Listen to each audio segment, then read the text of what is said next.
नमस्कार, मैं रेखा दुग्गल।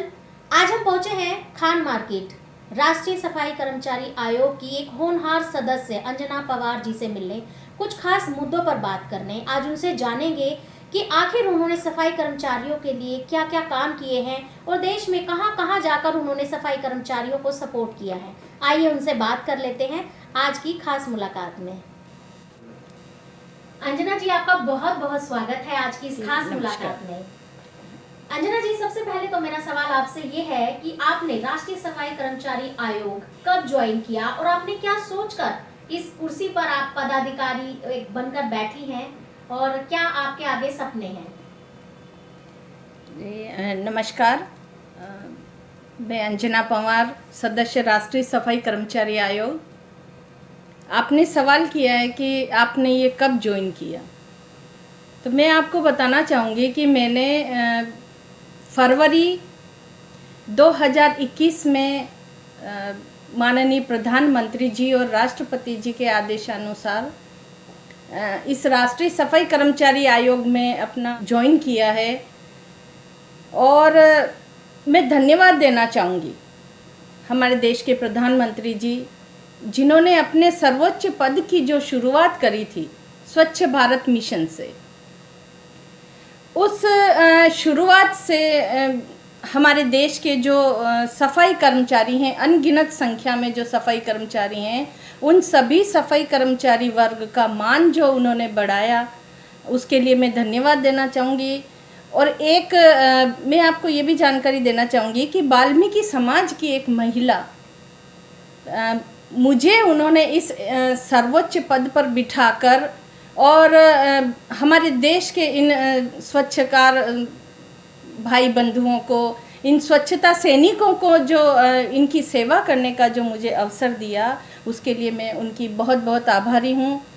और एक चीज़ और मैं आपको बताना चाहूँगी, और मैं एक और धन्यवाद मैं हमारे प्रधानमंत्री जी और उनके पूरी कैबिनेट को देना चाहूँगी कि उन्होंने इस कमीशन का एक्सटेंशन 2025 तक कर दिया है। उसके लिए भी मैं उनका बहुत हार्दिक आभार और अभिनंदन करती हूँ।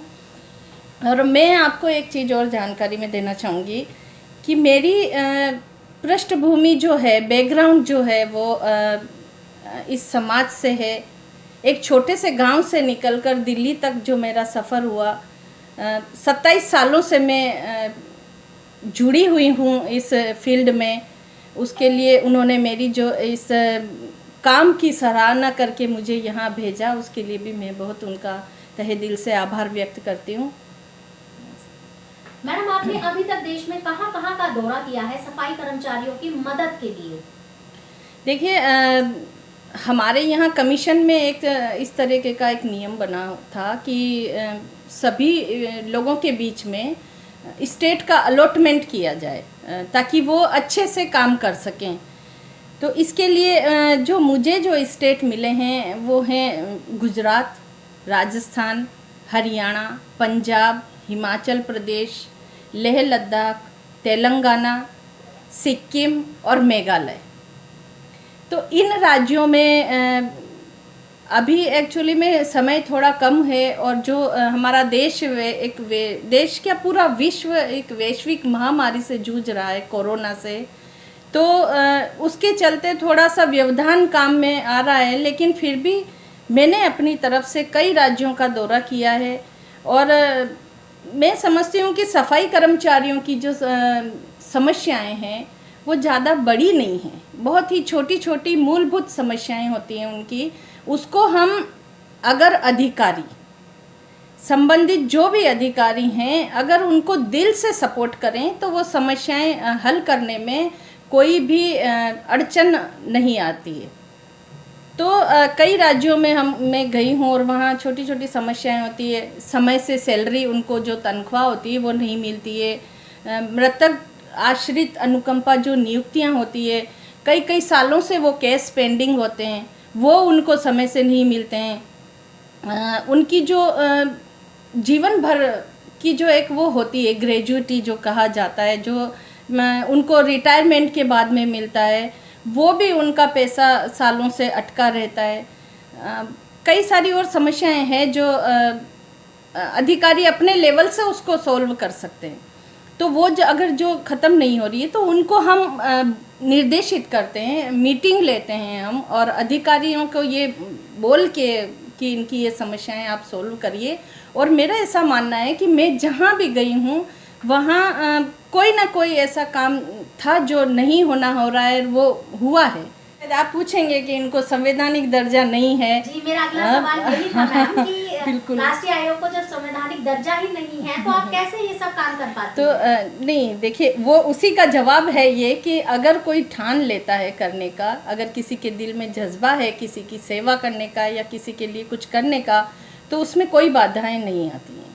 संवैधानिक दर्जा नहीं है, हम ज़बरदस्ती मीन्स आदेश दे के हम काम नहीं करवा सकते हैं, लेकिन हम बात करके समझा के अपने व्यवहार से हम काम करवा सकते हैं। और मैंने कई काम करवाए हैं। अभी समय बहुत कम मिला है मुझे, लेकिन फिर भी मैंने कई जगह पेंडिंग जो तनख्वाह थी, लोगों की सालों से काम कर रहे हैं उनको तनख्वाह नहीं मिलती है, उनकी तनख्वाह हमने दिलवाई है। अभी आपको बताऊं मैं कि लुधियाना में एक कर्मचारी एक्सीडेंट हो गया था, सफाई कर्मचारी ऑन ड्यूटी। उसको कई सालों से, मतलब 2016 की बात है, उसको तनख्वाह के नाम से कुछ भी नहीं मिल रहा था।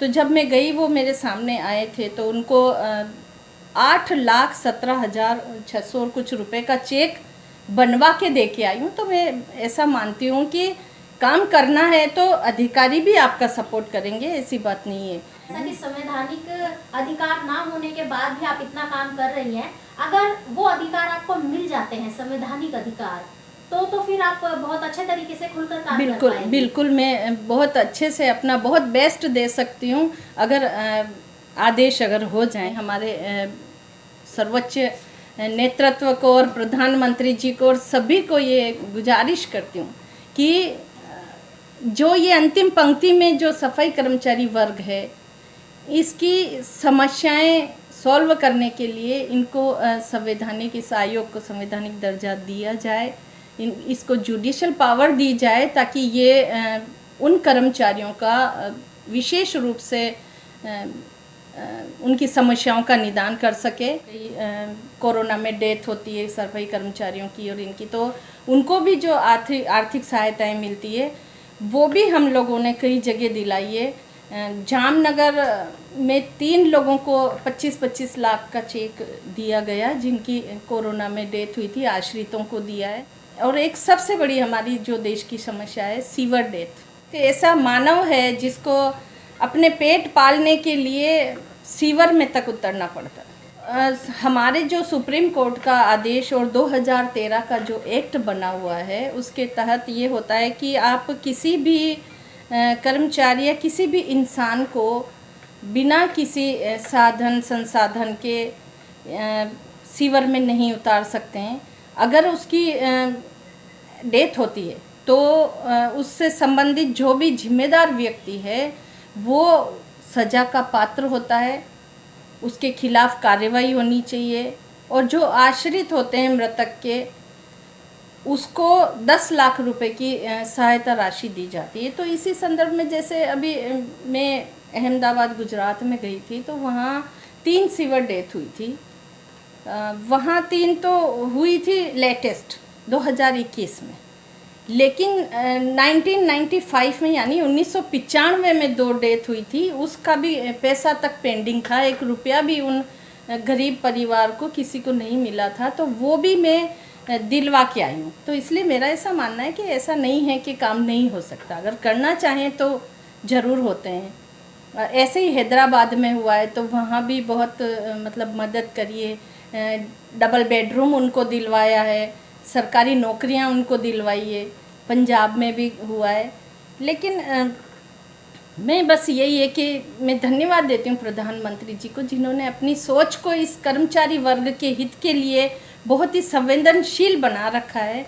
वो हमेशा इनका सोचते हैं, उसके लिए धन्यवाद है बहुत बहुत। कि आप उन लोगों को, उन सफाई सैनिकों को क्या संदेश देना चाहेंगी जो अपने अधिकारियों के लिए आज भी जूझ रहे हैं, लेकिन मायूस हो गए हैं कि शायद उन्हें कहीं से कोई मदद अब मिलने वाली नहीं है? नहीं, ऐसी बात नहीं है। पहले ऐसा कभी होता होगा, लेकिन मेरा ऐसा मानना है कि जब से हमारे मोदी जी प्रधानमंत्री बने, तो मैंने आपको पहले भी बताया कि स्वच्छ भारत मिशन से जो अपनी शुरुआत कर रहे हैं, तो उनके मन में कितना इन स्वच्छता सैनिकों के लिए दर्द होगा, इनके हित के लिए सोचते होंगे। अभी लेटेस्ट आप देखिए ना, पहले तो इलाहाबाद में जो उनके चरण कमलों को उन्होंने धोए हैं, उसके अलावा अभी बनारस कॉरिडोर उद्घाटन में आप देखिए उनके साथ भोजन करना। एक देश का एक प्रधानमंत्री अगर किसी नॉर्मल आदमी, एक जो बहुत ही छोटा अंतिम पंक्ति में बैठा है व्यक्ति, अगर उसके साथ बैठ के खाना खाए तो ये कितनी बड़ी बात होती है।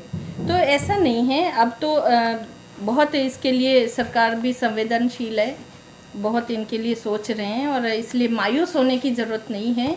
अगर कोई समस्याएं हैं तो आप मिलिए, हम पूरी कोशिश करेंगे उसको दूर करने के लिए। बहुत बहुत धन्यवाद। Thank you.